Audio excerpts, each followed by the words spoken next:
What's up, everybody? This video is about upgrading your rear lock actuators to your OBS crew cab. Personally, for me, I've always had problems with the original OEM motors for the rear doors.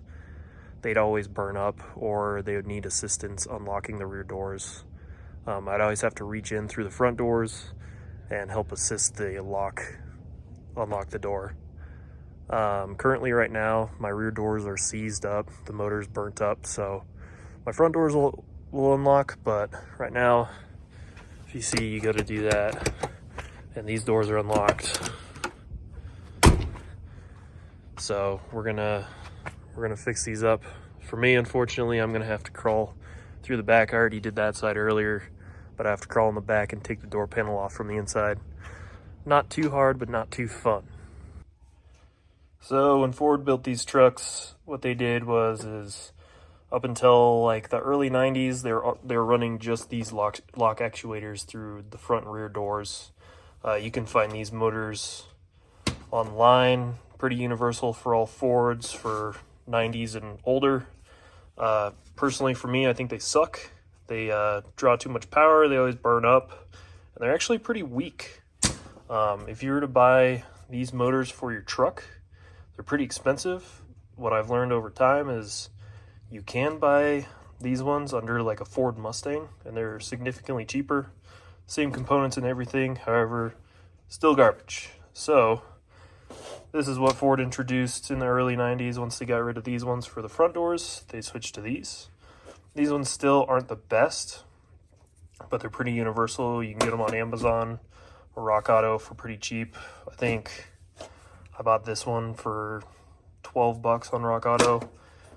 So I bought two of these, and personally for me, I think they're way better. They're a lot stronger. They don't burn up as quick. And I think the majority of the reason why these ones burn up is because these ones burn up too. So it just messes up your whole electronics. Obviously I'm not an electrician, but that's personally what I feel like. So when you do this upgrade, what you'll notice is this plug is much different than this plug. We can get a little side-by-side action. This one, the one on the right, is obviously significantly bigger. One on the left is smaller. Definitely not the same pattern of plug. I tried looking online to see if I can just buy the plug for this one. The best I could find is it was like 40 bucks. And to get the bracket for that lock, the whole component right there was like another 40 bucks at the local hardware store. Personally, for me, I'm not going to pay $160. Some people will, but what I did is I just went to the junkyard, found a truck just like mine, stole the wiring off of the front two doors for the plug, and then I stole the bracket as well. These ones, obviously, I'm not going to reuse from the old trucks. I'll just buy new, because over time, wear and tear, it'll get weaker and weaker, so that's pretty easy to get. For me, what I did is that these brackets are riveted in. I personally don't like the rivets, just because if you ever had to switch out your motors or anything, it's just going to be a pain in the ass trying to get this bracket back on that lock actuator. So what it is, I just ground off the rivet from the donor truck and drilled it out and everything, and I put a riv nut on there, and then this way, in case I need to swap it out, I can easily just unscrew it from the outside of the door panel, undo it completely from the door, pull it through the access panel on the inside of the door, and then I can swap them out real easily. I do this because I've done this way too many times, so this is way easier for me. If you think that the other way is easier, sure, you'll save yourself some money, but I know that's a pain, and it's also a finger destroyer. I've cut up my fingers way too many times trying to put this thing back on here. So yeah, let me get that door panel off, and I'll show you what to do. All right, so we got the door off. Wasn't too hard from the inside. If you're gonna do it, I highly recommend getting one of these. Just a right angle drive that adapts to your impact. Pretty nice, especially getting around here where it's going to be a little tighter. Obviously my seats are a little different than the original ones. My seats were pretty beat up when I bought the truck, so I managed to get these pretty sweet King Ranch seats in here, but still applies. I think this seat actually sits closer to the door, so you might have an easier way to access this, but this definitely works wonders, especially getting like right here. You don't have to worry about trying to create your own screwdriver or anything. Yeah, so I have this kill mat on here. It's just sound deadener. Cut it open. This is where you want to get access to it. This is how you're going to get the door open if your doors are locked, just like mine were. So all you have to go do is just reach in here. Throw a light in here. Just reach in here, and there's actually, you see that yellow piece back there? That's what the lock actuator connects to your whole latch assembly. So if you just pull that out of the connector right there, then your lock will come up and down. This is what I had to assist every time my door lock would get kind of jammed up or needed assistance. When I did these lock actuators, these old ones, I got rid of those rivets that are normally down here, so I just upgraded it to a T20 screw, and then all I have to do is just unscrew that, drop it, and then go in here, reach for the motor, and it just pops right out. Makes it way easier. I highly recommend it. Alright, I got these wires all soldered in. I like to use these bad boys because it not only has like this cool little waterproof seal that'll eventually heat shrink up into it, but has that little soldering piece as well. I kind of like that. As long as you can get all the solder throughout these wires, they will never come loose. If you fail to do that, these things will come loose, and then you'll hate them and you'll think they're a piece of crap, but you just got to do it right. So yeah, right here I got pink and orange going to pink and black on the connector side, and then I have pink and black from the door to pink and orange on the connector side. Before you solder all these in, just confirm that that works. For some reason these wires, that's what you have to do for it to work. So like, if you see here, and to confirm this too, just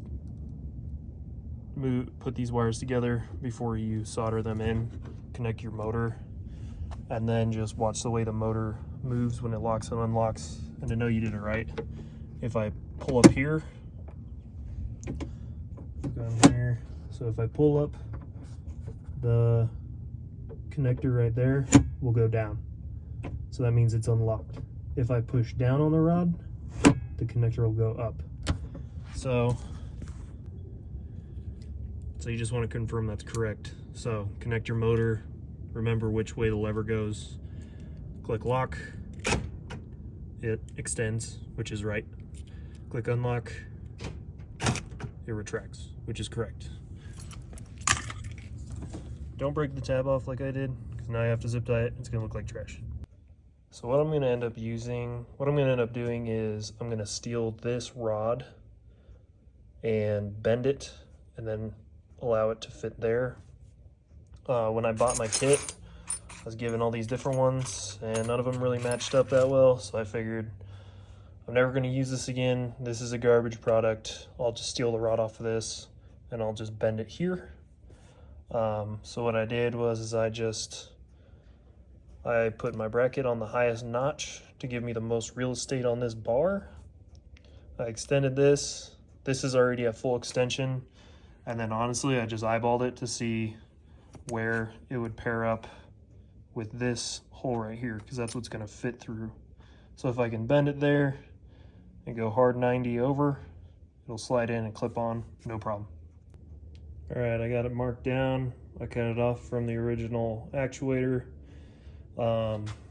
And now I'm just going to torch it right here and bend it up.